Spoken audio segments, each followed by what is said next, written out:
जय महाकाली. माझ्या हातामध्ये आहे ही दुर्गा सप्तशती, जी मराठीमधून त्याचा अर्थ पूर्णपणे आपल्याला सांगितला आहे.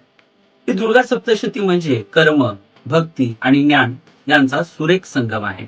या भक्तीच्या संगमामध्ये देवीची दुर्गा सप्तशतीचं पठण केल्यानंतर आपल्या जीवनामध्ये खूप बदल होतो असं मानले जाते.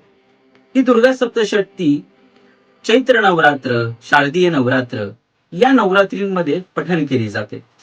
याचं पारायण कसं असतं, कधी पठण केले जाते, याची संपूर्ण माहिती तुम्हाला ह्या दुर्गा सप्तशतीमध्ये दिली जाते. की त्याचा संपूर्ण अर्थ, सार मराठीमधून असल्यामुळे साधकाला दुर्गा सप्तशतीचा पाठ करताना कोणत्याही अडचणी येत नाहीत. त्यामुळं आपल्याला जर दुर्गा सप्तशतीचा पाठ करायचा असेल तर आपण खरेदी करून पूर्णतः याचे नियम वाचून मग आपण येणाऱ्या या चैत्र नवरात्रीमध्ये दुर्गा सप्तशतीचा पाठ करू शकता. दुर्गा सप्तशतीचा पाठ करताना नेमकं काय विधी आहेत ते देखील या पुस्तकामध्ये सांगितले गेले आहेत.